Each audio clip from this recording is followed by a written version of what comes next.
Orang-orang Yahudi tidak percaya kepada Paulus.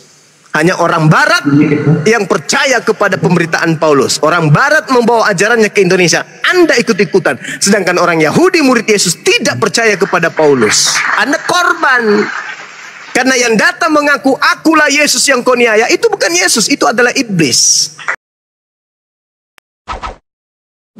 Salam satu Tuhan.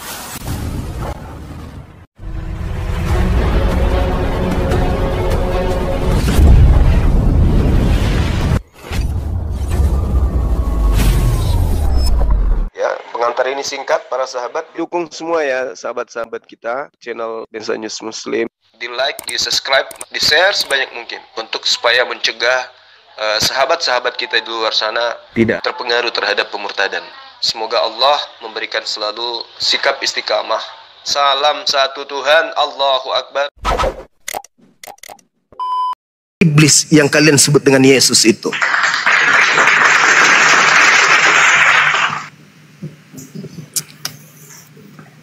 Coba Anda baca di dalam Kisah Para Rasul 1 nomor 11. Apa yang dikatakan di sana, Bung? Yesus yang kalian lihat. 11. Kisah Para Rasul 1 nomor 11. Malaikat itu berkata kepada mereka. Malaikat itu berkata kepada mereka, "Hai orang-orang Galilea, mengapa kamu berdiri melihat ke langit?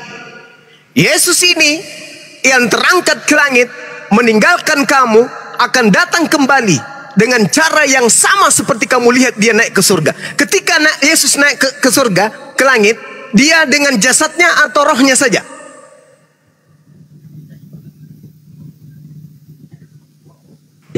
Dengan jasadnya. Dengan jasadnya, Bang Ganteng. Jasadnya kan? Yes. Kata malaikat, Yesus akan datang ke bumi ini sama seperti ketika dia terangkat ke langit, yaitu dengan jasadnya. Sedangkan yang ditemui Paulus di padang gurun itu tak ada jasad, cuman suara saja dengan cahaya. Akulah Yesus yang kau aniaya. Itu bukan Yesus. Sekali lagi, itu bukan Yesus. Itu adalah iblis yang nyamar-nyamar Yesus. Sesuai dengan pesan Yesus di dalam Lukas 21:8. Waspadalah kepada penyesat yang datang kepadamu dengan memakai namaku dan berkata, akulah dia. Anda percaya nggak ucapan malaikat? Yesus yang kau lihat terangkat ke langit itu, yang telah meninggalkan kamu itu, akan datang kembali dengan cara yang sama seperti engkau melihatnya naik ke langit, yaitu dengan jasadnya. Makanya Yesus mengatakan, camkanlah aku telah mengatakannya kepadamu untuk yang kesekian kalinya, bahwa apabila ada orang berkata bertemu Yesus di padang gurun, bertemu Yesus dalam bilik, jangan kau percaya, sebab kedatanganku nanti yang kedua kalinya ditandai dengan cahaya yang melontar cahayanya sampai dari timur sampai ke barat. Demikian pula lah kelak kedatanganku sebagai anak manusia. Itu kedatangan Yesus yang kedua kalinya nanti dengan jasadnya ditandai dengan matahari, cahaya yang bersinar dari timur sampai ke barat. Itu baru tanda kedatangan yang kedua.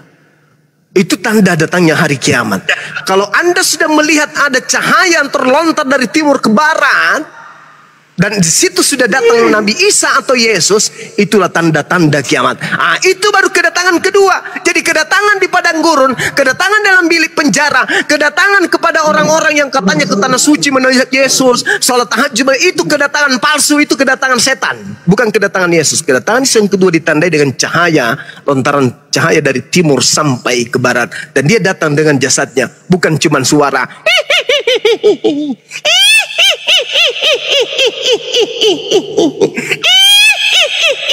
Akulah Yesus sang bintang timur.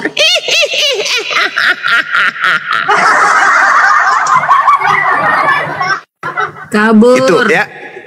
Supaya saudara-saudara itu memahami bahwa pendidikan gratis yang disediakan oleh Apologet Islam Indonesia itu menyegarkan otak yang masih bisa disembuhkan. Tapi otak yang sudah berkarat harus meninggalkan kelas ini, dan dengan cara lari terbirit-birit, nabrak pohon pisang sana sini sampai kepalanya kejeduk pohon kapok, jatuh pas di sapi tank. Alhamdulillah.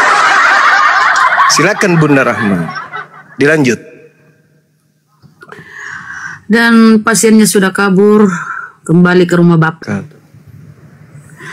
Kita sapa Dev. Dev, selamat malam. Assalamualaikum. Salam. Kristen. Yes. Oke, lanjut. Silakan sama guru kami. Yang mana gurunya nih? Ini kak guru Lundung ini kak? Emosi nih ye. Karena nih ye. Lah kamu itu Emosi nih ye. Gini. Kamu mengkaitkan ayat yang tidak terkait deh. Itu masalahnya. Oh begitu ya kak. Oh gitu. Jadi siapa Yesus palsu yang datang setelah Yesus? Kalau begitu Di kak, dalam, dengar dulu. di dalam gubuk bambu. Di dalam Matius 24 tadi, yang kau bawa tadi itu, Yesus Jangan ke emosi tepinya di. Jangan ke emosi. Sabar.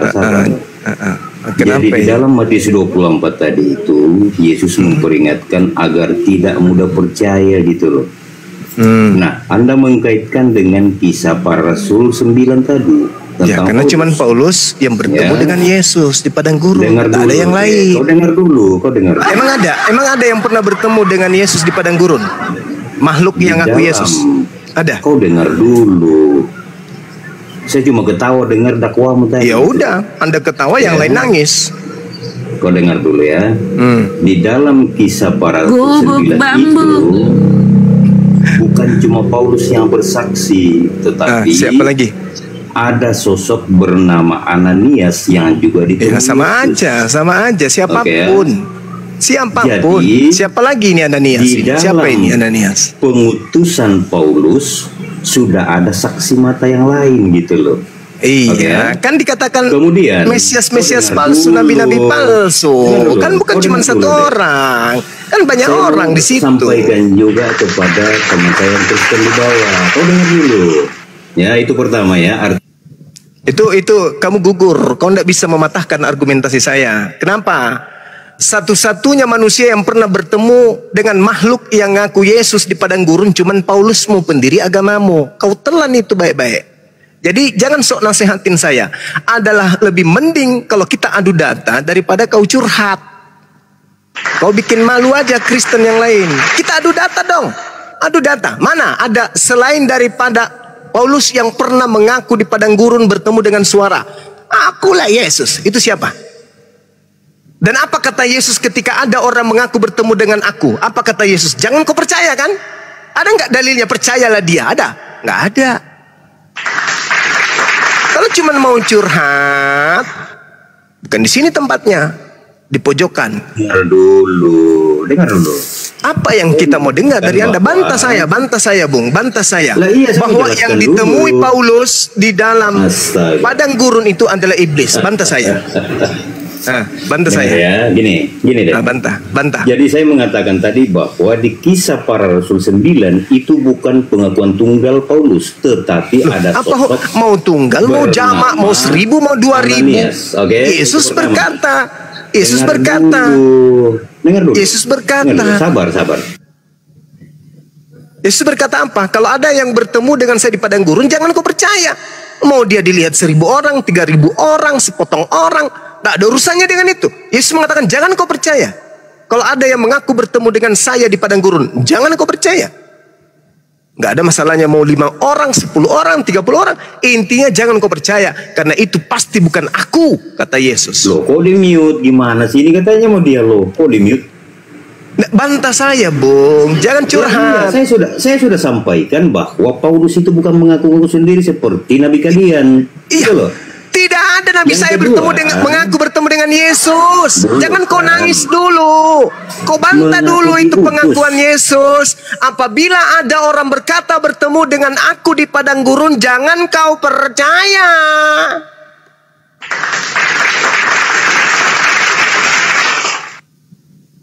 Ayo. Itu yang kamu bantah. Jangan kau mau ada juga Ananias. Bukan cuma Ananias, semua pendeta, semua Kristen bersaksi dusta akan kejadian itu. Itu aja kau repot. Ini kita sedang mencari benang merah. Bahwa yang datang mengaku Yesus itu bukan Yesus, tapi itu penyesat. Helal bin Zakar, bintang timur, Lucifer. Apa yang saya harus dengarkan kalau kau cuma curhat? Masih penting yang tadi si Simon. Begini, dengar dulu. Di dalam Kisah Para Rasul 9 ayat 10 dikatakan di situ, di Damsik ada seorang murid Tuhan bernama Ananias. Sejak kapan Ananias menjadi muridnya Yesus? Tanya dulu, sejak kapan? Sejak kapan? Kami nggak mau ditipu. Sejak kapan Ananias jadi murid Yesus? Panik dia. Panipu. Karangan bebas. Dengar dulu. Sejak kapan Ananias? Di mana pernah Ananias menjadi murid bagi Yesus? Di mana? Hah? Karang bebas. Itu karangan Lukas. Asal Anda tahu. Kalau orang bisa menjawab, kok mute? Itu bukan menjawab, Tuyul. Itu bukan menjawab. Saya bilang, Yesus berkata, kalau ada orang mengaku bertemu dengan Yesus di padang gurun, jangan kau percaya. Gini, kau kan menuduh Paulus itu palsu, ya kan? Bukan Paulus yang palsu. Yang palsu itu yang Yesus. Yang mengaku-ngaku Yesus itu yang palsu.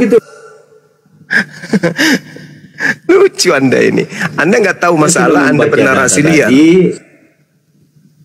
Kok mute gitu loh? Ananias murid Yesus. Astagfirullah. Astagfirullah, palsu-palsu lagi pakai astagfirullahaladzim. Ini loh. Apa loh? Wah. Bukan ke situ narasinya, saudara. Narasinya bukan di situ. Narasinya itu, camkanlah aku telah mengatakannya kepadamu. Jadi apabila ada orang berkata bertemu Yesus di padang gurun, jangan kau pergi ke situ. Dan apabila ada berkata bertemu Yesus dalam bilik, jangan kau percaya. Nah, satu-satunya manusia yang pernah bertemu dengan Yesus di dalam bilik dan di padang gurun hanya Paulus.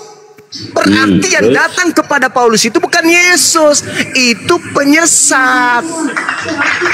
Sudah.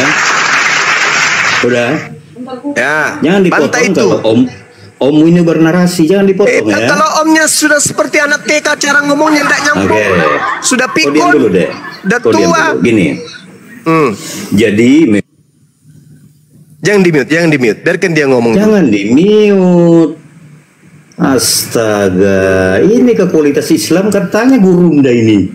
Udah nggak usah kau curhat, makanya kau pakai otak. Orang bahas apa, kau bahas apa. Jangan di-mute ya. Di dalam Matius 24, Yesus memang berpesan bahwa hati-hatilah jika ada yang mengabarkan seperti itu. Tetapi kita tidak bisa mengatakan bahwa Paulus itu berbohong. Karena apa? Ketika Yesus menemui Paulus, ada saksi mata yang lain, yaitu Ananias, seperti saya katakan tadi. Nah kemudian, yang kedua, para rasul Yesus, termasuk Rasul Petrus, Yakobus, itu mengenal Paulus. Misalnya ketika mengadakan konsili di Yerusalem, di Kisah Para Rasul 15. Kemudian di dalam... Gak nyambung kamu itu, gak nyambung. Kamu tuh gak nyambung. Poinnya, Bapak. Kamu tuh gimana sih, kayak anak kecil atau pura-pura gak waras? Hah? Yesus berpesan, jangan kau percaya kalau ada orang mengaku bertemu dengan saya. Paulus mengaku bertemu dengan Yesus. Jangan dipercaya, bantai itu. Malah kau kesaksian. Padahal antara Kisah Para Pewarta 9 dan Kisah Para Rasul dua-dua itu kontradiksi. Asal kau tahu. Jangan dipotong. Mute. Itu loh. Ya. Udah turunkan. Kau pilih saya ke gereja, kau ke gereja. Kau ke gereja saja, jilat pantat pendeta. Dongok. Ditanya apa kurang jawab makan pantat ayam. Lain dibahas. Udah jelas Yesus berkata, apabila ada orang mengaku atau bertemu dengan aku, baik di bilik maupun di padang gurun, jangan kau percaya. Dia bahas Ananias di dalam Kisah Para Rasul 9. Justru itu yang sedang kita bahas, pengakuan rasulmu mengaku bertemu dengan Yesus. Itu yang kita sedang bahas. Harusnya kau bantah, itu Yesus asli. Itu bukan Yesus palsu, itu bukan penyesat semua. Itu Yesus asli. Kasih datanya kalau itu Yesus asli. Itu bantahannya. Tuyul. Makanya kurangi makan asu. Tabiatmu jangan tabiat asu. Kau kalau ditanya kayak gini, dibilang kau dihujat, dibilang kau dihina. Padahal kau sudah berulang kali dibilang bukan itu, masih juga sosok mau menyampaikan ilmu nggak ada. Wah, makanya kau pakai luluran sagu saja. Jangan kau pakai singkir. Banyuma satu-satunya orang yang mengaku ketemu Yesus di bilik sempit, di bilik penjara adalah Paulus. Gak ada yang lain. Temeo. Padahal Yesus sudah berpesan, jangan kau percaya orang itu. Tapi dia nggak mau bahas itu. Lain dia bahas. Harusnya dia buktikan bahwa yang ketemu di bilik ketika dia menulis surat itu Yesus beneran. Coba Anda lihat di dalam Galatia 1 tuh. Galatia 1 nomor 6. Apa yang dikatakan Paulus? Aku menerima Injil bukan dari manusia, aku menerima langsung dari Yesus. Berarti dia menulis Injil di dalam penjara, bilik rahasia, temeong. Bilik rahasia itu temeong dalam bahasa Yunani. Berarti dia bertemu dengan Yesus karena dia mengaku tidak menerima dari yang lain. Aku menerima langsung dari pernyataan Yesus. Berarti Yesus datang ke dalam bilik itu. Berarti Yesus datang dalam penjara. Yesus mengatakan jangan kau percaya. La haula wala quwata illa billah. Berarti yang datang itu duplikatnya Yesus dong. Karena Yesus memang mengatakan waspadalah kepada penyesat yang datang kepadamu mengaku-ngaku dengan memakai namaku. Lukas 21 nomor 8. Yang datang setelah Yesus terangkat ke langit itu bukan dia, tapi seorang penolong lain. Di mana dalilnya? Yohanes 14 nomor 16. Aku akan minta kepada Bapa agar Bapa mengutus seorang penolong lain. Yohanes 16. Adalah benar yang kau katakan. Adalah lebih baik jika aku pergi. Sebab jikalau aku tidak pergi, penolong lain itu tidak datang. Maka harus pergi. Maka yang datang setelah aku pergi adalah bukan aku, tapi penolong yang lain. Kok tiba-tiba yang datang? Akulah Yesus yang kau aniaya. Kan tidak nyambung.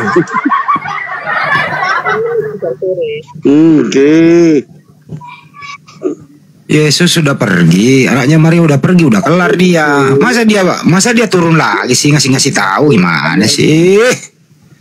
Malaikat berkata di dalam Kisah Para Rasul 1 nomor 11, Yesus yang kau lihat terangkat ke langit akan datang kedua kalinya sama seperti engkau melihatnya terangkat ke langit.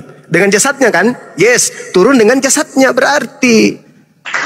Oh, susahnya ini orang-orang yang termakan doktrin. Ibrani 18 nomor 3 ya itu. Yesus tidak berubah dulu, sekarang dan yang akan. Selamat malam. Assalamualaikum. Oh, Ibu Jason. Waalaikumsalam warahmatullahi wabarakatuh. Waalaikumsalam warahmatullahi wabarakatuh. Bunda Rama dan yang lain. Iya. Mohon maaf saya sebelumnya seminggu yang lalu nggak bisa naik ke komal-komal karena saya habis syahadat, saya sakit bang. Masya Allah. Menggugur dosa-dosa itu kayaknya. Badan saya demam tinggi. Terus ternyata saya bawa ke dokter kena tipes. Oh iya.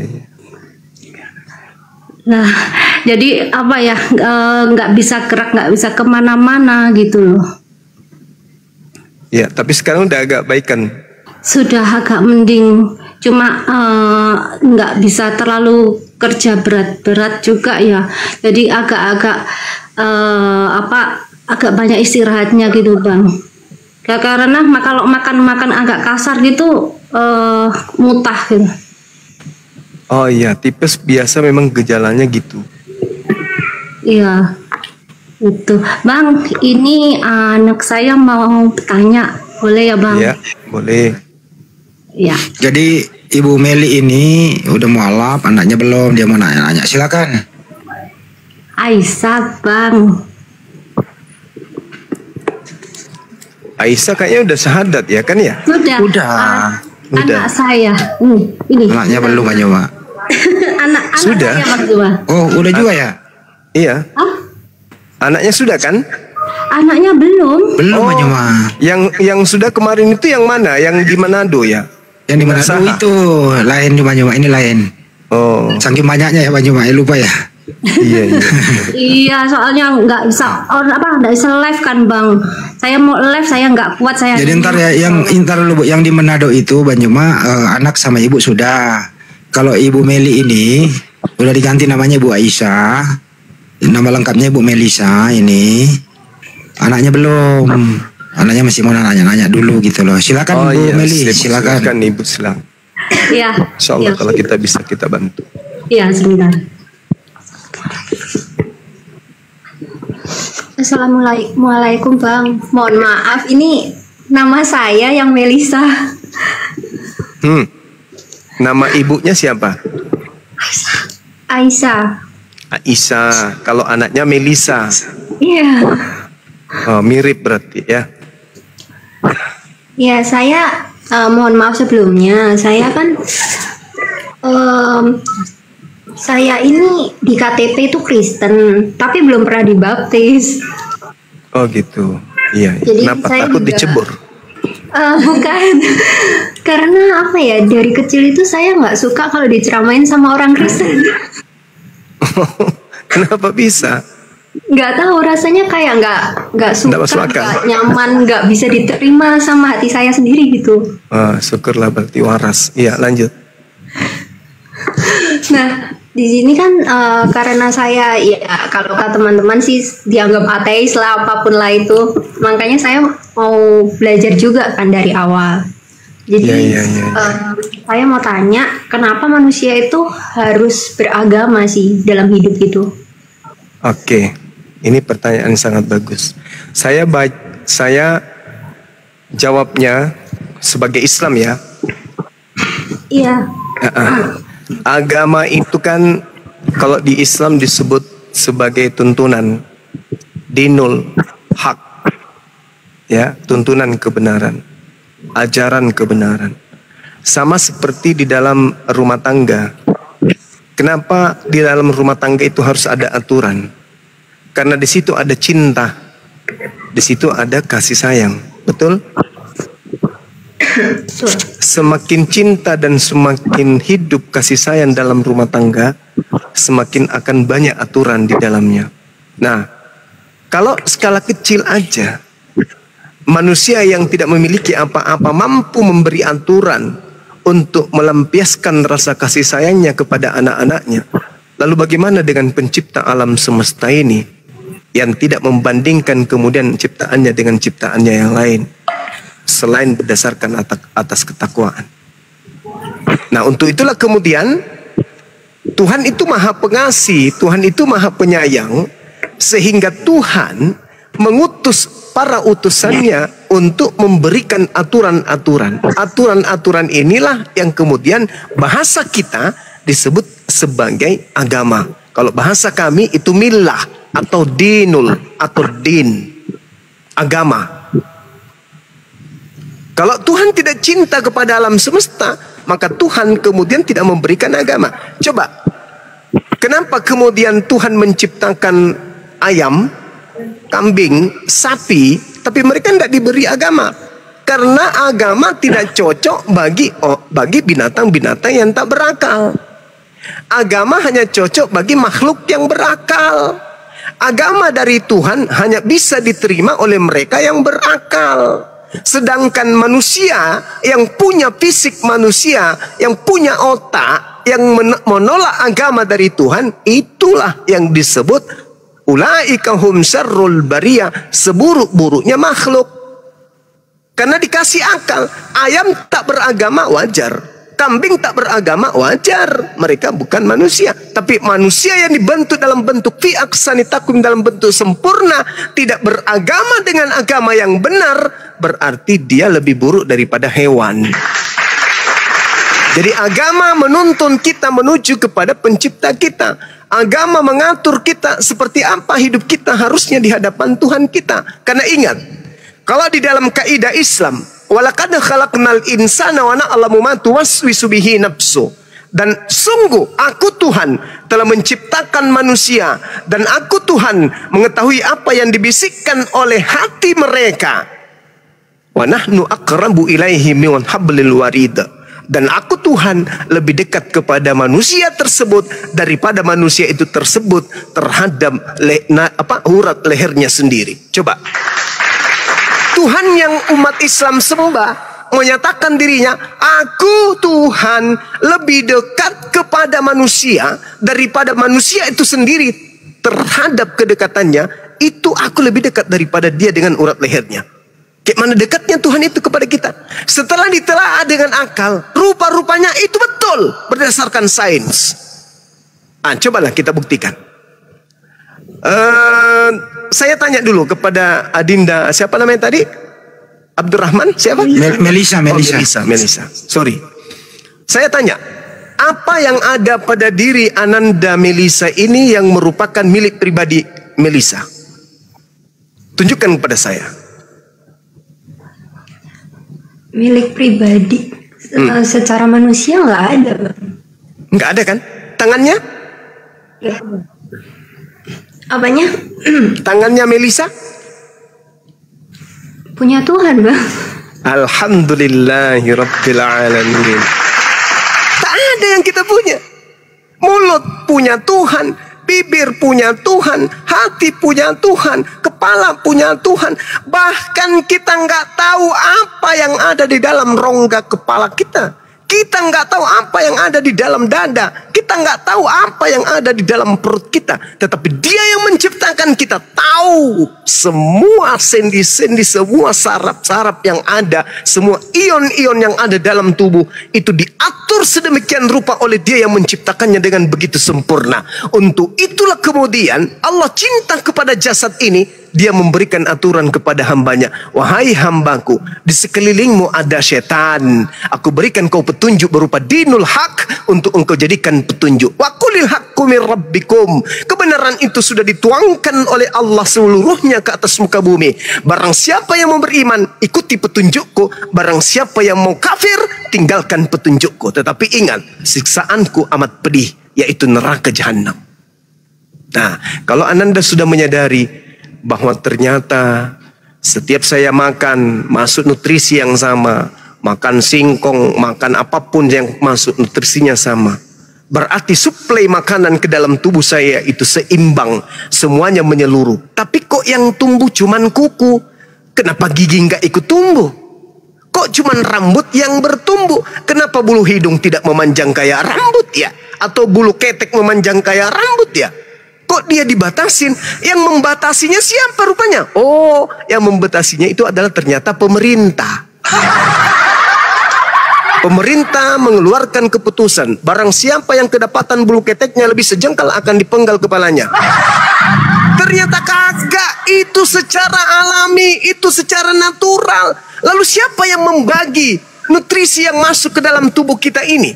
Ini yang ke jantung, ini yang ke kuku, ini yang ke kaki, ini yang ke limpa, ini yang ke rambut, ini yang ke gigi. Sampai ada yang tidak bertumbuh, ada yang bertumbuh. Dialah Allah Subhanahu wa ta'ala. Coba sekiranya tak ada Allah yang menjaga kita, begitu kita makan apapun yang masuk ke dalam tubuh, maka rambut memanjang, tak ada yang menjaga, gigi juga memanjang. Na'udzubillah summa na'udzubillah. Melisa yang begitu cantik hari ini, begitu giginya memanjang, tak ada laki-laki yang akan melirikmu Ananda. Semuanya akan berlari. Belum lagi bulu hidungmu memanjang, alismu memanjang, bulu matamu memanjang, kukumu memanjang, gigimu memanjang, hidungmu memanjang, bibirmu memanjang. Siapanya laki-laki hendak melirikmu? Tak ada. Maha suci Allah yang begitu apik menjaga hambanya. Loh, kenapa kita nggak mau sujud berterima kasih kepadanya? Hanya dengan bersaksi tiada Tuhan yang menjaga diriku ini selain daripada Engkau ya Allah. Tak ada nabi yang mengajarkan seluruh kemudian umat manusia di penghujung kehidupan manusia ini kecuali baginda Rasulullah Muhammad sallallahu alaihi wasallam. Nah itu dia. Maka kita membutuhkan agama. Nah agama ini banyak Bang Suma. Betul. Agama banyak di atas muka bumi ini. ada rupa-rupa agama. Ada yang Tuhannya pohon, ada yang Tuhannya sapi, ada yang Tuhannya anak manusia, ada yang Tuhannya mantan mayat. Banyak agama, rupa-rupa agama di atas muka bumi ini. Lalu agama mana yang masuk, yang berasal dari pencipta alam semesta yang menjaga kita 24 jam? Agama yang betul adalah agama yang buku panduannya selaras antara apa yang tertulis di dalamnya dengan akal kita sebagai manusia. Kenapa bisa? Ya, karena pencipta alam semesta ini maha tahu, maka dia yang menciptakan akal manusia, maka dia juga yang menciptakan buku sebagai panduan. Tidak akan mungkin bertentangan antara akal yang diciptakannya dengan buku panduan yang diciptakannya juga. Tidak mungkin. Tidaklah mungkin pabrik yang ahli menciptakan kendaraan motor, membuat kemudian buku panduan motor itu ternyata buku panduan untuk operasional kulkas. Tidak mungkin. Pasti pabrik yang benar mengeluarkan kendaraan bermotor dengan panduan buku yang sesuai dengan penggunaan cara operasional motor. Itulah yang disebut kitab suci. Kenapa disebut suci? Karena akal dan apa yang terurai di dalamnya selaras, seirama, seia sekata. Makanya kita harus wajib beragama, wajib tertuntun agar kehidupan kita teratur untuk mencapai kebahagiaan yang hakiki di kehidupan yang kekal kelak. Demikian.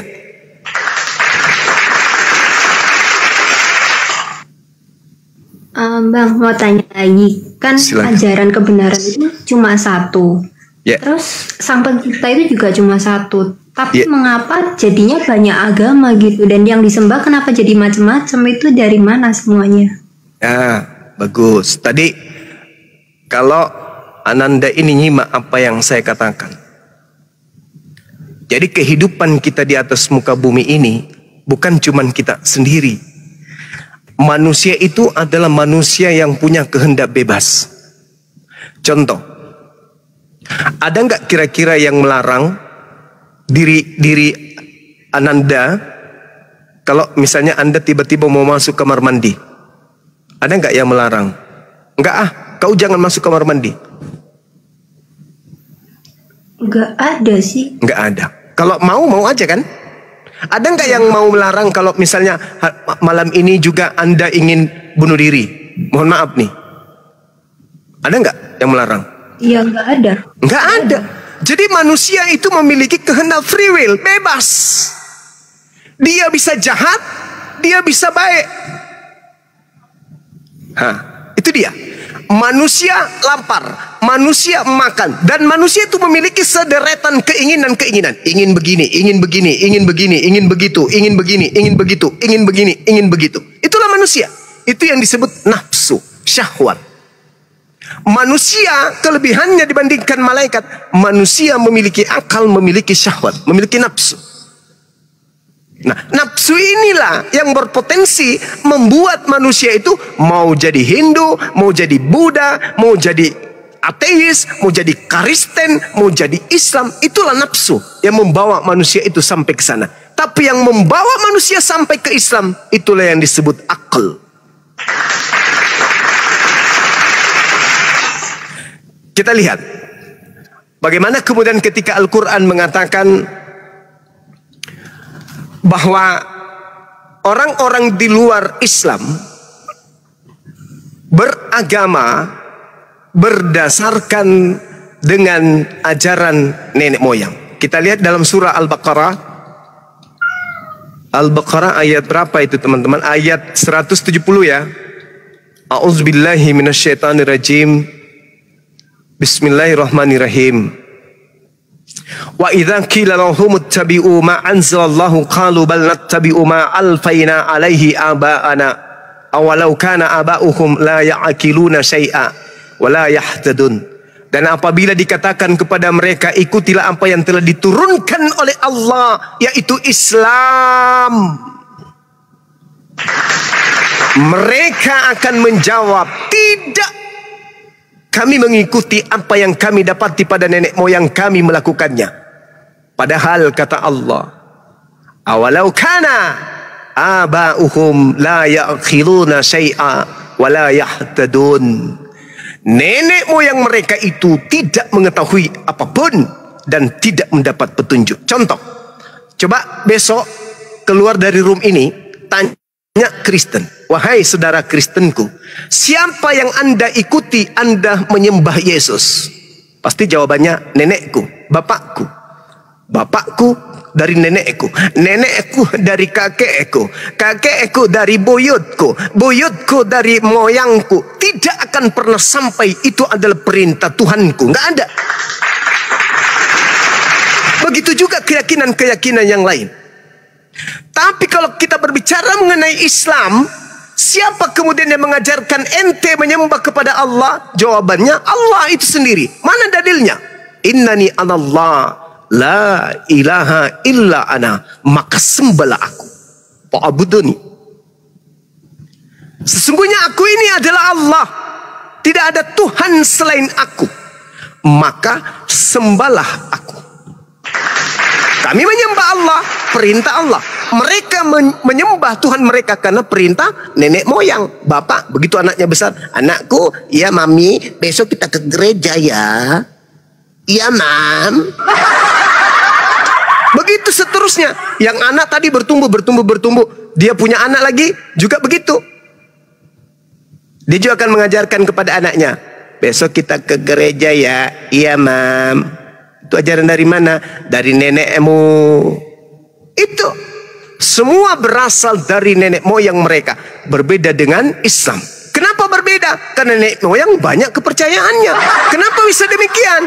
Karena mereka mendengarkan dari nenek moyang yang berbeda-beda. Ada yang penyembah pohon, ada yang penyembah batu, ada yang penyembah sapi, ada yang penyembah manusia. Berbeda-beda. Nah, lalu apakah Tuhan itu banyak? Tidak, Tuhan itu cuma satu. Tuhan kami yang kami sembah Maha Pengasih, Maha Penyayang. Kalau Tuhan itu banyak, bahaya. Bahaya kalau Tuhan banyak. Tuhan yang banyak. Tuhan si A mengatakan begini, besok saya mau turunkan hujan di daerah Manado.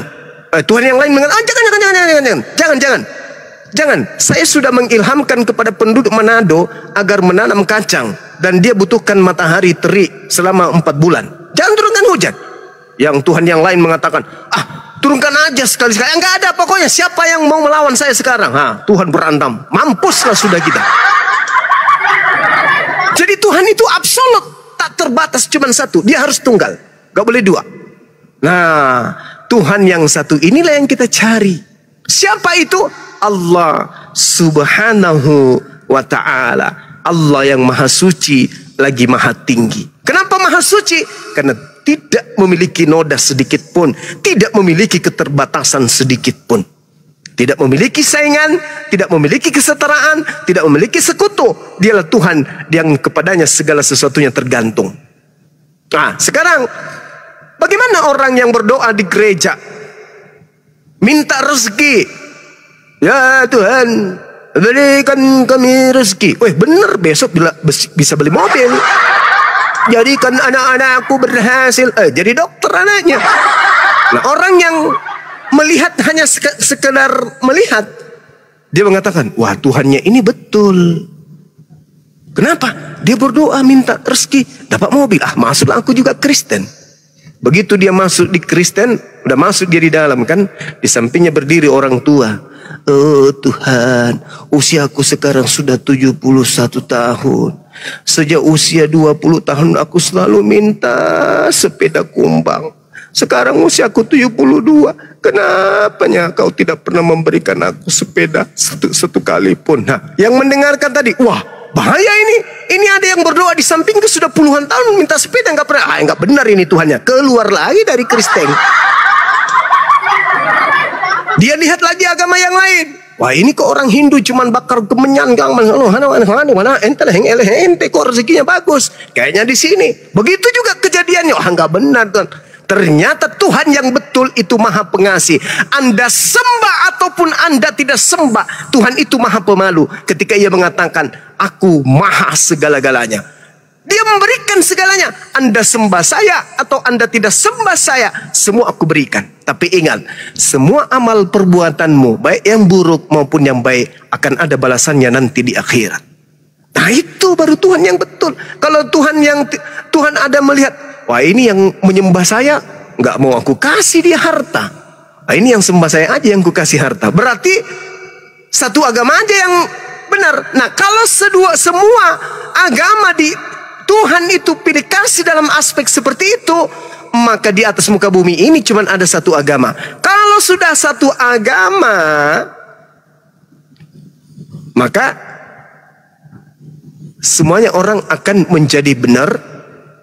Dan kalau sudah jelas semuanya orang menjadi benar, kualitas iman itu sudah tak ada.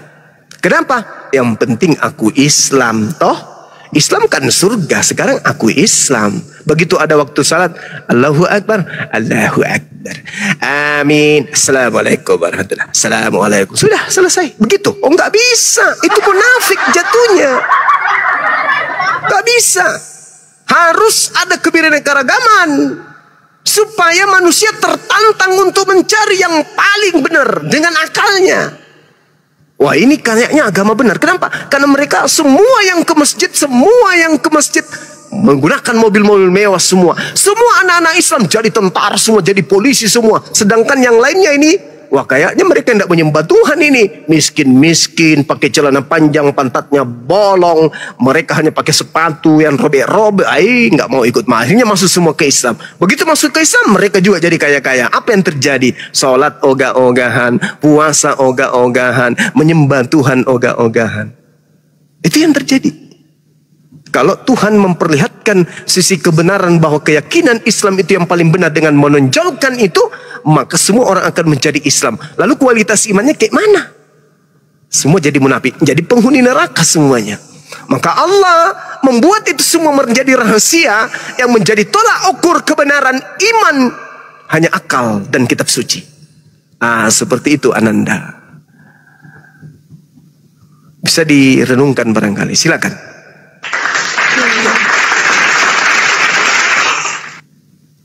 Tadi kan Abang bilang tentang semua perbuatan itu kan ada yang didasarkan juga pada nafsu. Nah, berarti kayak perbuatan manusia yang buruk gitu kan ya, kayak melakukan hal-hal buruk. Apakah itu juga didasarkan dari nafsu? Dan nafsu itu berasal dari mana? Kan Tuhan juga kayak menciptakan sesuatu pasti yang baik gitu loh. Iya, baik. Adinda, Ananda. Nafsu itu baik, Ananda. Nafsu itu baik. Orang bekerja, bapaknya itu bangun pagi-pagi, nyisir rambut, cukur kumis, rapikan ini, bikin map, melamar kerja. Itu nafsu. Kalau manusia tak ada nafsu, tak ada yang mau jadi presiden. Tak ada yang mau jadi pemimpin, tak ada yang mau jadi guru, tak ada. Kita hidup seperti apa? Seperti hewan. Loh, Bang Suma, kenapa? Bang Suma, hewan itu bernafsu juga loh, betul. Apakah mereka berakal? Tidak. Jadi kalau berakal saja tak bernafsu, itu namanya malaikat. Kalau bernafsu saja tanpa berakal, itu namanya iblis. Nah, karena berakal dan bernafsu, maka disebutlah manusia. Karena manusia berakal dan bernafsu, maka dia yang ditunjuk menjadi khalifah pemimpin di atas muka bumi ini. Ingat, gajah jauh lebih besar daripada kita. Tapi manusia bisa menaklukkan itu. Lautan jauh lebih luas daripada kita. Tapi manusia bisa menaklukkan itu. Daratan jauh lebih luas daripada manusia. Tapi manusia bisa menaklukkan itu. Jauh antara Indonesia dan Amerika. Tapi manusia bisa mendekatkan itu. Kenapa? Nafsu. Kalau tak ada nafsu, siapa yang mau cari makanan? Siapa yang mau mencarikan makanan untuk anaknya? Siapa yang ingin mencari nafkah untuk istrinya? Siapa yang mau menciptakan rumah, menciptakan kebahagiaan untuk pasangan-pasangannya? Karena nafsulah kemudian diciptakan oleh Allah kepada manusia, maka manusia itu disebut khalifah, pemimpin yang paling tangguh di atas muka bumi ini. Nah, cuman Allah memberikan akal, Allah memberikan kitab suci. Dari kitab suci inilah kemudian Allah memberikan petunjuk-petunjuk. Ini haram, ini halal, ini boleh, ini makruh, ini mubah, ini wajib, ini sunnah. Dan itu hanya ditemukan di dalam ajaran agama Islam. Coba Ananda besok bertemu dengan orang yang tak punya nafsu. Bicara pun tak susah. Mau kemana bro? Mau ke mana? Mau ke situ. Kau mau kemana? Ngapain lu tanya-tanya?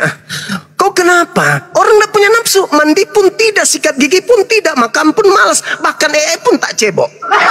Tak ada nafsu.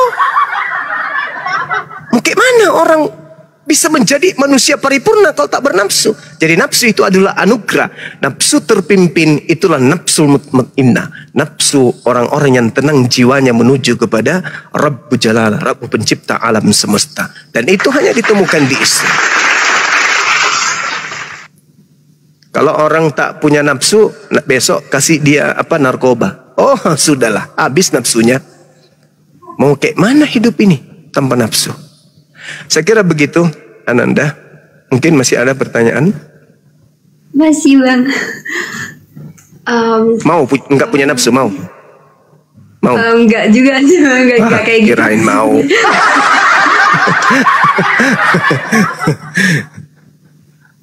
Terus ya, bang mau tanya juga ini ada kan kayak di dalam sejarah dari dulu kan diajar tentang teori Big Bang ya dalam kalau tentang bumi ini. Nah, terus kan kalau pas pelajaran agama dibilangnya bumi itu ciptaan dari Tuhan. Nah, jadi ini ada kaitannya atau enggak ada kaitannya? Itu sangat berkaitan. Alhamdulillah Al-Quranul Karim menceritakan tentang teori Big Bang di dalam surah Al-Anbiya ayat 30. Itu teori, makanya banyak orang barat, orientalis barat kemudian, loh kok bisa ya? Kok bisa ya? Orang yang hidup kemudian, orang yang hidup di zaman jahiliyah 1400 tahun silam, belum ada alat, belum ada listrik, belum ada mikroskop, kok bisa menjelaskan sedetail itu kemudian? Apa yang baru ditemukan oleh ilmuwan dengan sekolah yang tinggi, waktu yang ratusan tahun kemudian melakukan penelitian dengan teori fisika dan seterusnya, dengan alat-alat yang canggih, ditemukan keberadaan bumi tadinya ini adalah nyatu kemudian terpecah menjadi dua bagian. Ini yang disebut teori singularitas Big Bang. Kok bisa? Justru orang barat kemudian menemukan itu, menemukan Islam setelah mereka mendengarkan bahwa di dalam Al-Quran ada data seperti yang diterangkan oleh teori Big Bang. Itu. Makanya kami umat Islam itu sangat bangga gitu loh. Tidaklah mungkin hal ini adalah karangan pribadi Nabi Muhammad. Sejak Quran dari 14 abad silam itu salah satu yang membuat kemudian barat itu berdetak kagum kemudian itu adanya teori Big Bang yang diterangkan kemudian oleh Al-Quranul Karim. Ini adalah sesuatu yang sangat luar biasa. Bagaimana mungkin?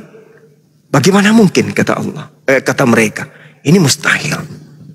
Makanya dikatakan di dalam surah Al-Anbiya, apabila orang-orang kafir tidak mengetahui bahwa langit dan bumi keduanya dahulu menyatu, kemudian kami pisahkan di antara keduanya, dan kami jadikan segala sesuatu yang hidup berasal dari air, maka mengapa mereka tidak beriman?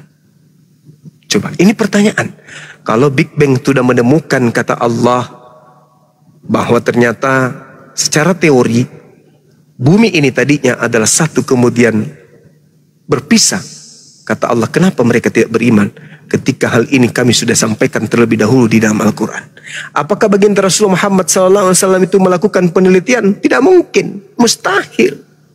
Awalam yaral ladina kafaru annas samawati wal ar kanata ratqan fafataqnahuma wa ja'alna minal ma'i kulla syai'in hayyin afala yu'minun. Seperti itu ayatnya. Awalam yaral ladina kafaru Apakah orang-orang kafir tidak mengetahui bahwa langit dan bumi keduanya dahulunya adalah satu? Kemudian kami pisahkan di antara keduanya. Dan kami jadikan segala sesuatu yang hidup berasal dari air. Maka mengapa mereka tidak beriman? Nah, ini juga pertanyaan kepada Ananda. 1400 tahun silam, bisa dibayangkan betapa kelamnya kehidupan masa itu. Dari kehidupan modernisasi. Tak ada alat, tak ada listrik, tak ada sama sekali. Bahkan sendal pun masih sulit untuk dicari. Kok bisa ada orang bisa menerangkan tentang alam semesta? Bukan cuma sebatas bumi. Alam semesta, langit dan bumi yang diceritakan secara gamblang kayak begitu. Kok bisa? Ini mustahil dari manusia. Pasti dari penciptanya alam semesta yang menginformasikan itu. Kalau begitu, Al-Quran adalah firman Allah. Kalau begitu, Islam yang diridai oleh Allah. Kalau begitu, celakalah orang yang tidak melakukan syahadatain untuk menyelamatkan dirinya dari kekufuran. Karena kehidupan manusia tak ada yang bisa menjamin 5 menit, 10 menit, 15 menit, sebentar subuh, besok kita tinggal nama. Kita serahkan semuanya kepada Allah. Sekira gitu.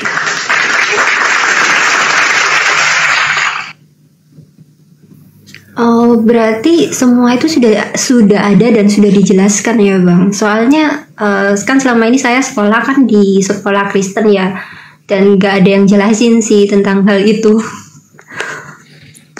Iya, ini bahaya kalau kita jelaskan tentang penciptaan di Bible, hancur otak kita nanti.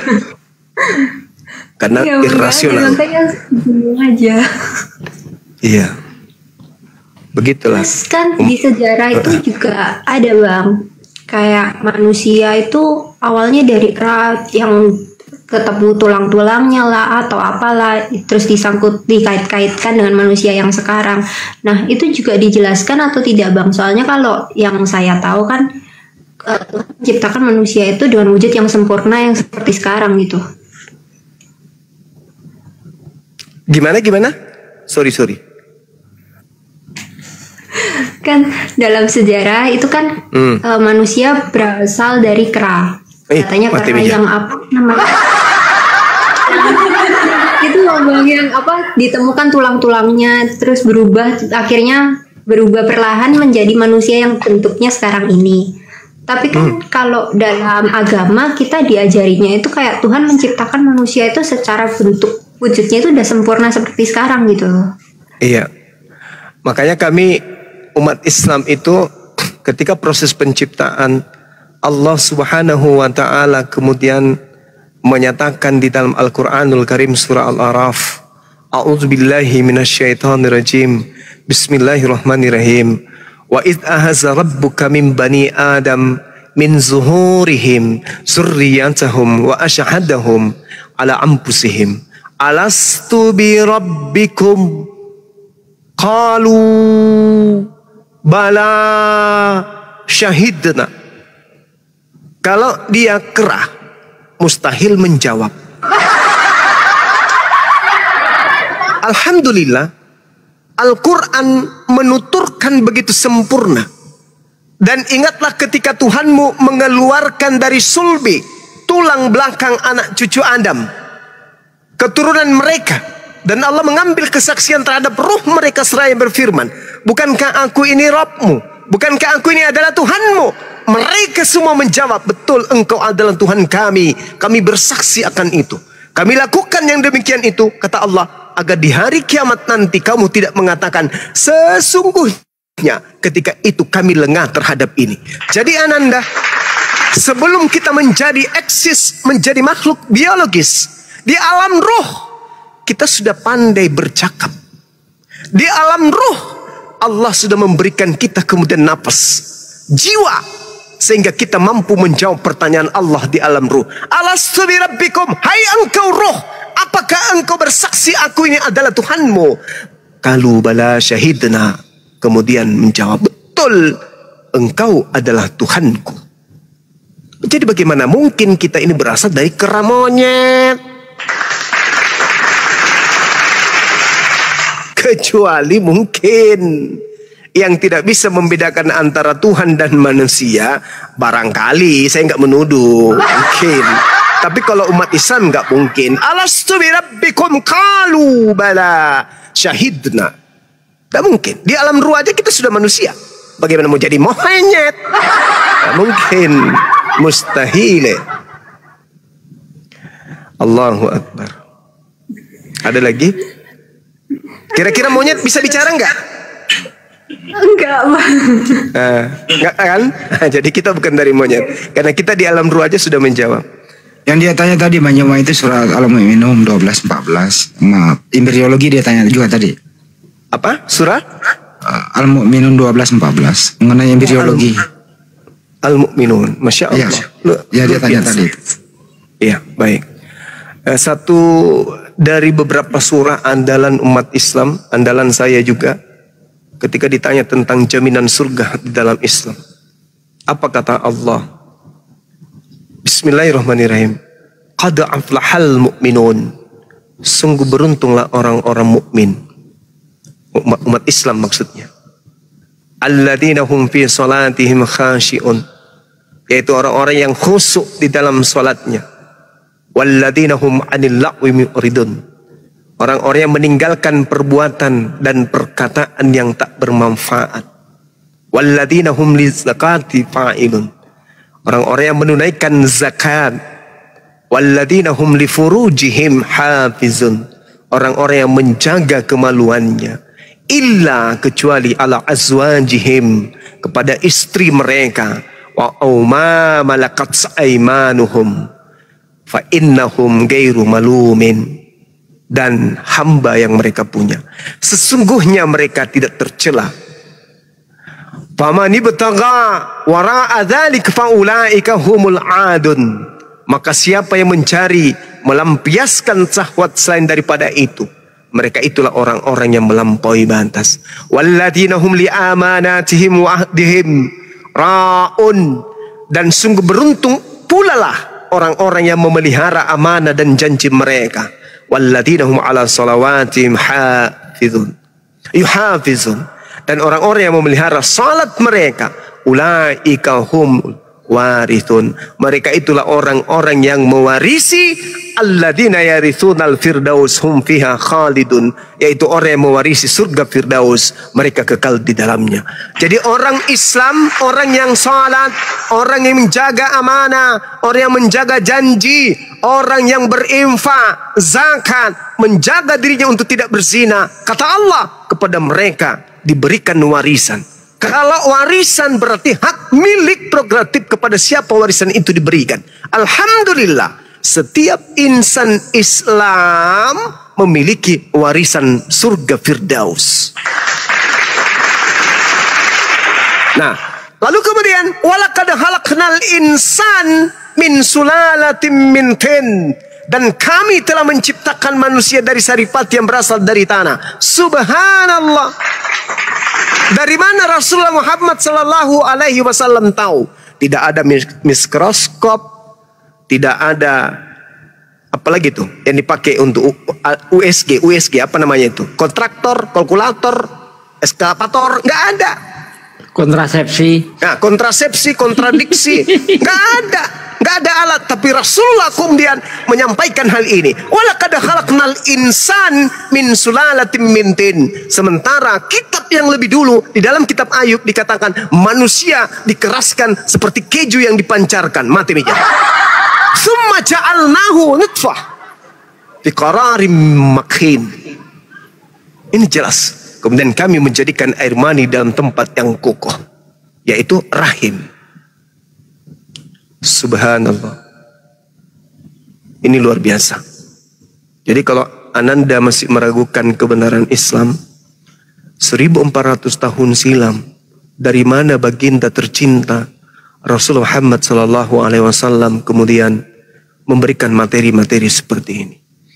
Untuk itulah kemudian kita umat Islam itu senantiasa bersalawat kepada beliau, mendoakan beliau, mendoakan keluarga beliau. Ada hal yang kita tidak sadari.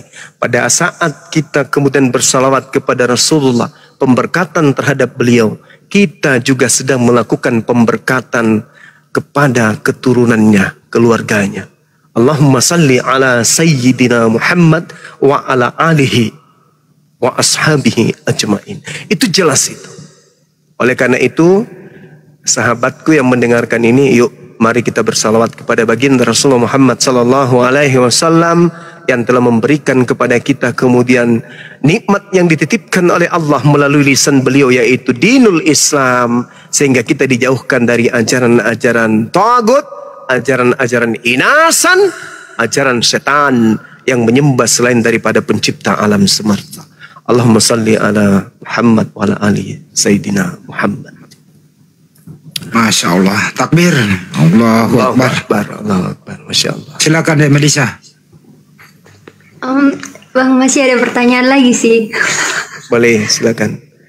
Terlebih dahulu saya titip salam kepada mama yang ada di Jakarta yang sedang menyimak ini. Barakallahu fik, panjang umur, sehat selalu, bahagia bersama dengan keluarga. Semoga abah yang ada di rumah juga demikian adanya. Amin, amin ya rabbal alamin. Silakan Ananda, pertanyaan berikutnya. Bang, Iya. kan tadi dijelaskan kalau alam roh itu sudah ada. Nah, tapi di Kristen yang saya tahu dari kakaknya mama itu kan katanya sama dari keluarga papa juga itu selalu bilang kalau loh orang mati ya udah mati aja gitu kan. Makanya nggak peduli mau dikubur kek, mau dibakar atau mau didoain atau enggak, itu nggak bakal ngaruh. Nah, itu gimana Bang? Kalau menurut Islam itu gimana? Oke, baik. Kalau di dalam Islam, Al-Quranul Karim menyatakan dengan sangat jelas, A'udzubillahi minasyaitonir rajim. Wala tahsabanna alladhina qutilu fi sabilillahi amwata bal ahya inda rabbihim yurzaqun. Jangan sekali-kali kamu mengira bahwa orang-orang yang gugur meninggal di jalan Allah itu mati. Sebenarnya mereka itu hidup di sisi Tuhan yang mendapatkan rezeki. Jadi umat Islam ketika mereka mati itu tidak mati, mereka hidup. Siapa mereka yang gugur di jalan Allah? Siapa mereka yang mati di jalan Allah? Mereka yang menjaga salat, mereka yang menjaga dinul Islam, mereka yang menjaga kemudian syahadatnya untuk tidak syirik, untuk tidak musyrik. Mereka mati dalam keadaan berada di jalan Allah. Siapapun itu, bukan yang hanya di medan perang, tidak. Ibu yang melahirkan, ibu yang menjaga kemudian anak-anaknya, ibu yang memasak makanan untuk anak-anaknya, mereka yang membesarkan anak-anaknya, mereka yang menjaga amanah dari suaminya, mereka yang tetap dalam keistiqomahan terhadap Islam, mati mereka sesungguhnya tidak mati, mereka hidup. Wala tahsabanna alladziina qutilu fi sabilillahi amwata bal ahya inda rabbihim yurzaqun. Ini jelas dalam Al-Quran. Makanya orang yang meninggal itu harus menjadi tanggung jawab ahli mayit, keluarganya, untuk melakukan prosesi penghormatan kepada jasadnya. Dikuburkan dengan cara Islam, dengan cara-cara yang disunnahkan oleh Rasulullah. Makanya orang yang kemudian mu'alaf, ketika mereka bersyahadat, wajib kemudian yang mensyahadatkan memberikan sertifikat berdasarkan apa yang ada di negara kita ini sebagai sebagai legalitas hukum, untuk supaya mereka ketika meninggal tidak diambil oleh keluarganya yang kafir, dikuburkan secara kafir. Dan mereka dikuburkan oleh umat Islam yang ada sekelilingnya, dikuburkan dalam keadaan muslim atau muslimah. Karena hidup itu akan berlanjut. Tak ada yang disebut kematian yang membayang-bayangi kita itu. Begitu kita mati, innalillahi wa inna ilaihi rajiun. Oh kodong, nabi kodong, Pak Bom. Oh bukan begitu. Ya kesian dia ya, dia udah nggak ada. Siapa bilang? Dia tetap ada. Sekali manusia dicipta, manusia itu kekal. Entah itu kekalnya di neraka atau kekalnya di surga. Kekal dia. Nggak ada lagi kematian. Nggak ada lagi perpindahan, maksudnya mati dalam keadaan seperti yang kita lihat. Tak ada. Tak ada kematian itu. Justru kematian yang kita lihat selama ini, itulah awal kehidupan yang sesungguhnya. Itu. Maka kita harus memperbaiki kehidupan kita di bumi ini. Kenapa?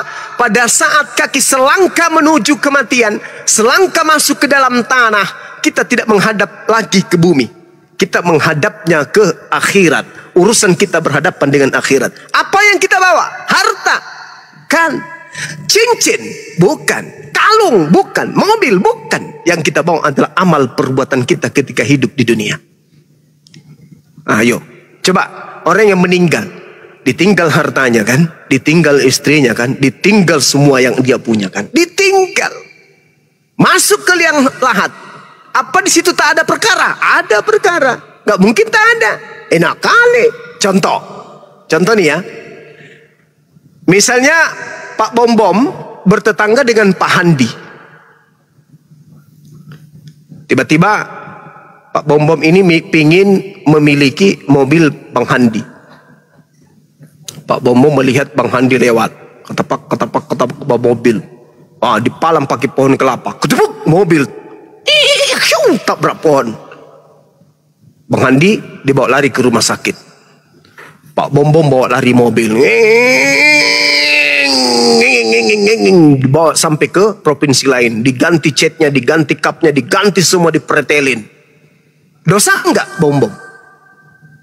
Dosa. Tapi tak ada yang tahu kalau pelakunya adalah dia. Selesai perkara. Matilah Pak Bom Bom. Mati juga Bang Handi. Tak ada di dunia hukuman. Dia tidak ditahu bahwa dialah yang mencelakai Bang Handi. Dia yang mengambil kendaraan Bang Handi. Enggak ada yang tahu. Polisi tak tahu. Bang Handi pun bingung. Tak tahu. Biarkan saja. Tak ada. Apakah tak ada penghukuman? Oh, ada penghukuman. Begitu masuk kepada masa, tiba masa Pak Bom Bom, dilihatlah oleh Bang Handi. Aneh, wah ternyata ini pelakunya. Ini pelakunya ya Rom. Jangan pernah kau izinkan dia memijakkan kakinya di jannahmu. Kenapa rupanya? Dia yang pernah mencuri mobilku. Tuh. Ternyata betul, disepalah dia masuk ke neraka.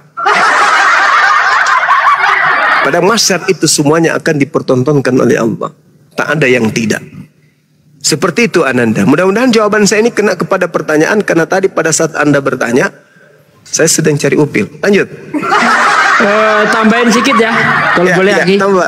Saya tidak dengarkan jawabannya tadi. Silakan. Ya sedikit saya. Pertanyaannya saya nggak dengar baik. Silakan. Jadi beliau itu bertanya apakah alam akhirat itu ada, apakah siksa kubur itu ada. Menurut kakak Pak D-nya atau siapa yang pendeta itu nggak ada. Kalau dia bilang begitu berarti dia itu biblos hanya ditaruh di ketek saja. Bibel hanya ditaruh di ketek saja. Itu sebenarnya tadi udah disindir sama Bang Juma ya. Kalau kita lihat di dalam Lukas 16 dari ayat 19, kita baca baik-baik. Ini siksa kubur atau bukan? Ya. Ada seorang kaya yang selalu berpakaian jubah ungu dan kain halus dan setiap hari ia bersukaria dalam kemewahan. Dan ada seorang pengemis bernama Lazarus. Badannya penuh dengan borok, berbaring dekat pintu rumah orang kaya itu. Dan ingin menghilangkan laparnya dengan apa yang jatuh dari meja orang kaya itu. Malahan anjing-anjing datang dan menjilati boroknya. Kemudian matilah orang miskin itu. Lalu dibawa oleh malaikat-malaikat ke pangkuan Abraham. Orang kaya itu juga mati, lalu dikubur. Dan sementara ia menderita sengsara di alam maut, ia memandang ke atas dan dari jauh dilihatnya Abraham dan Lazarus duduk di pangkuannya. Lalu berseru katanya, Bapak Abraham, kasihinlah aku. Suruhlah Lazarus supaya ia mencelupkan ujung jarinya ke dalam air dan menyejukkan lidahku. Sebab aku sangat kesakitan dalam nyala api ini. Tetapi Abraham berkata, anak, ingatlah bahwa engkau telah menerima segala yang baik sewaktu hidupmu. Sedangkan Lazarus segala yang buruk. Sekarang ia mendapatkan hiburan dan engkau sangat menderita. Selain daripada itu, di antara kami dan engkau terbentang jurang yang tak terseberangi. Supaya mereka yang mau pergi dari sini kepadamu ataupun mereka yang mau datang dari situ kepada kami tidak dapat menyeberang. Kata orang kaya itu, kalau demikian aku minta kepadamu, Bapa, supaya engkau menyuruh dia ke rumah ayahku, sebab masih ada 5 orang saudaraku, supaya ia memperingati mereka dengan sungguh-sungguh, agar mereka jangan masuk ke dalam tempat penderitaan ini. Nih, di Bible ada cerita siksa kubur. Ini belum bercerita tentang surga neraka ini. Karena belum penghakiman. Begitu masuk kubur, orang kaya itu sangat menderita. Lazarus dibawa ke pangkuan Abraham. Jadi kalau ada orang Kristen mengatakan tidak ada siksa kubur, berarti selama ini Bible hanya ditaruh di ketek, tidak dibaca dengan baik. Begitu Mbak, terima kasih. Terima kasih Ustaz.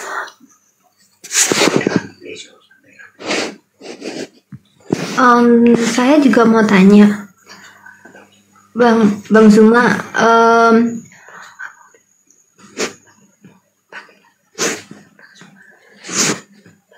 masih dini. Silakan Mbak Meli. Lanjut.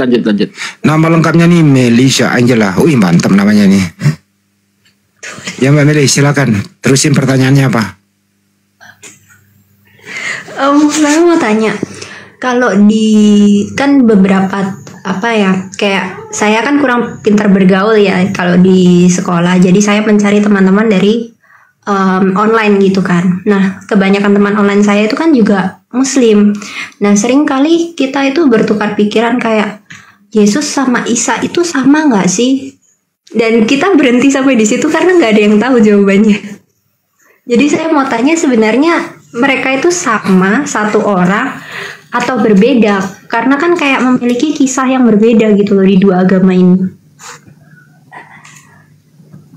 Banyumas langsung. Baik. Jadi sosok yang datang di tengah-tengah Bani Israel itu cuman seorang aja yang datang di tengah Bani Israel.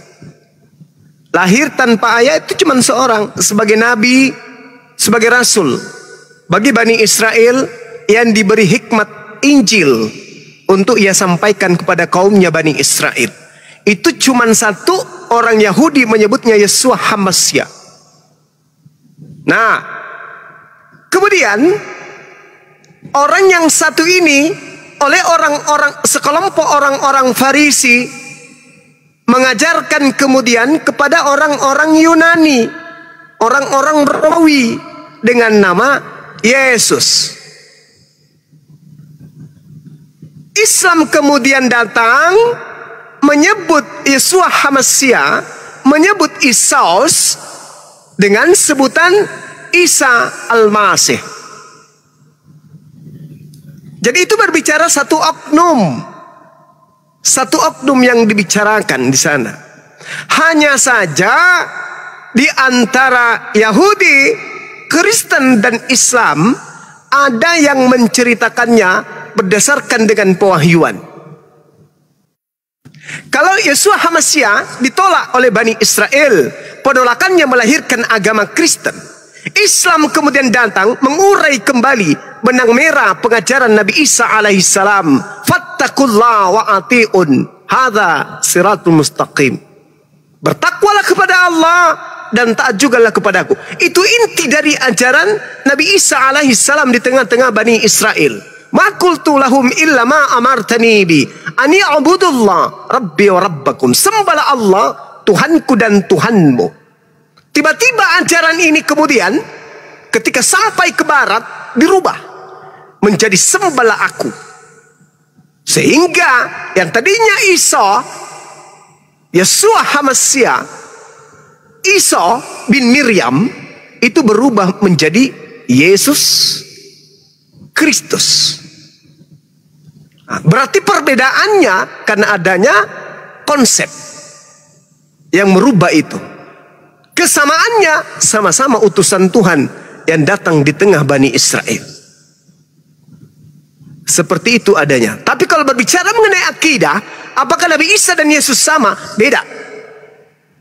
Yesus bagi penganutnya Kristen itu adalah Tuhan mereka, sembahan mereka. Isa bagi umat Islam itu adalah nabi bagi Bani Israel.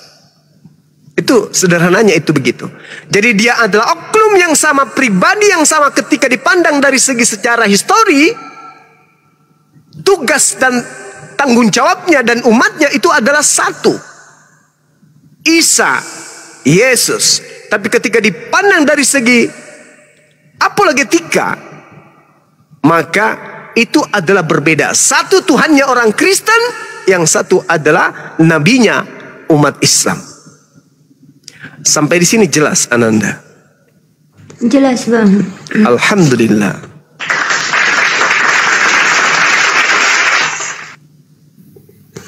Ada lagi nih Melisa? Masih. Yang saya belajar ya, ini kan kayak dari sejarah-sejarah gitu. Pejuang yang memerdekakan Indonesia itu kan kebanyakan itu rasanya beragama Islam. Nah, terus kan kadang itu kayak saya itu sekolah di Kristen, terus agama lain termasuk agama Kristen ini kemana kok yang diceritakan semua pejuangnya itu rasanya Islam semua. Pinter tenan gue Endo, pinter tenan. Lanjut. Nah, saya mau tanya itu gimana kok agama yang lain itu tidak diceritakan gitu loh sebagai pejuang gitu. Kenapa semuanya beragama Muslim, bahkan presiden pertama pun kan agamanya juga Islam. Mantap pertanyaannya Bang Juma. Sikat.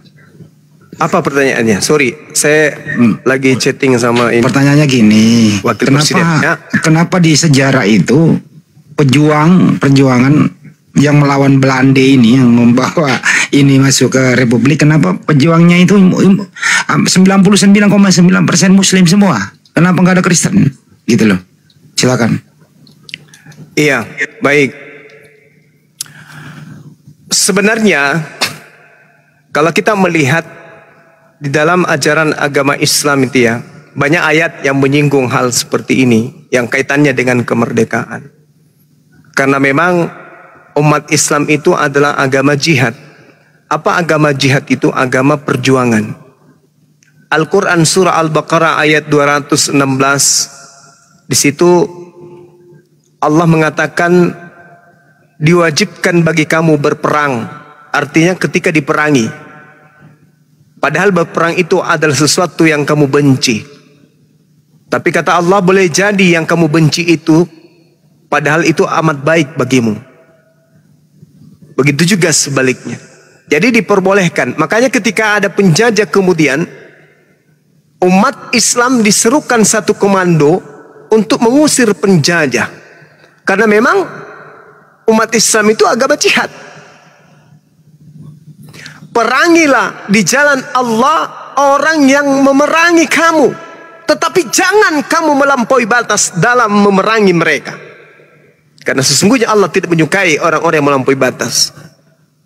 Makanya ketika perjuangan di Indonesia ini digalakkan dalam jihad fisabilillah, umat Islam bersatu kemudian menggaungkan Allahu Akbar, maka penjajah bisa dihapuskan di atas muka bumi pertiwi. Memang bukan 100% Islam yang berjuang. Ada juga dari Kristen, ada dari agama lain, ada. Tapi 100% penjajah itu non-Muslim. Saya ulang, memang bukan 100% perjuang itu adalah Islam, Muslim. Tetapi semua penjajah yang datang ke Nusantara itu 100% bukan Islam alias non-Muslim. Nah, lalu kemudian ketika Indonesia sudah merdeka, apa yang terjadi? Perintahnya di dalam Al-Quran itu wajib. Ati'ullah wa ati'ur rasul wa ulil amri minkum. Taatlah kepada Allah dan taat juga kepada Rasul dan taat juga kepada pemimpin. Jadi bagaimana mungkin umat Islam bisa taat kalau pemimpinnya kafir? Maka kami umat Islam akan memperjuangkan pemimpin itu harus Islam. Harus Islam. Kalaupun tak ada calon yang Islam, Bang Suma akan mencalonkan diri.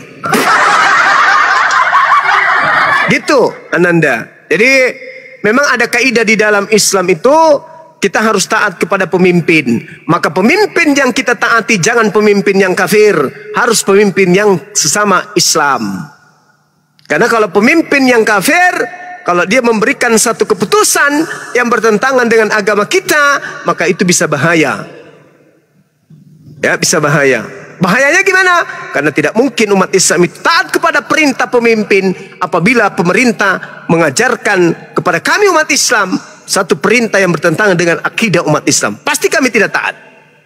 Nah, supaya itu tidak terjadi, supaya damai sejahtera ada di Nusantara kita yang kita cintai ini, maka sebisa mungkin pemimpin kita itu adalah yang Muslim, yang Islam. Karena kalau yang Islam pasti akan mengayomi, pasti akan mencintai, pasti akan memelihara semua masyarakat penduduk Indonesia. Mau Islam ke dia, mau Kristen ke dia, mau Hindu ke dia, mau Buddha ke dia, ateis sekalipun, kalau pemimpinnya umat Islam pasti rahmatan lil alamin. Percaya itu. Tidak perlu diragukan lagi. Tapi kalau agama lain, kita belum pernah mencoba kalau mereka menjadi pemimpin. Belum jadi pemimpin aja kita udah kayak begini dibuat. Saya kira begitu, Ananda. Mudah-mudahan ada manfaat dari pertanyaan antum kepada saya. Silakan. Tapi ini lontar dulu deh Melisa. Terangin juga Bang Juma. Ini kenapa ini Melisa dan keluarganya, termasuk ibunya tadinya sekarang udah mualaf ya, omnya masih ada pendeta. Dari mana asal usul Melisa ini sehingga dia beragama Kristen? Siapa yang memberi hadiah ini kepada mereka, Bang Juma? Gimana Bang Handi? Saya kan masih siapa? Kristen. Siapa? Kenapa ini Melisa dan keluarganya beragama Kristen? Jangan nah, dulu. Itu dia. Kenapa? Pertanyaan ini yang sering saya pertanyakan juga. Kalian ini orang Indonesia asli. Tadinya nenek moyang kita itu beragama animisme. Ya kan? Ajaran animisme, ajaran Hindu. Kok tiba-tiba beragama Kristen? Dari mana? Siapa yang membawa Kristen? Ternyata yang membawanya adalah dua negara penjajah besar di atas muka bumi itu. Ini yang pertama adalah Belanda, yang kedua adalah Jerman. Nah itu negara yang dua terkenal sebagai negara yang penjajah di atas muka bumi, yang hebat menjajah. Cuman Jerman tidak sempat menjajah Indonesia karena bagi wilayah jajahan. Ini Indonesia adalah bagian wilayah jajahan Belanda. Orang Jerman tidak boleh masuk. Jangan masuk. Ini jatah kami, kata Belanda. Oke. Tapi izinkan kami juga masuk ya, untuk ngajar agama kami. Ya, nggak apa-apa. Yang penting jangan kau menjajah sini. Ini wilayah saya. Jangan coba-coba ya. Itu dibiarkan orang mati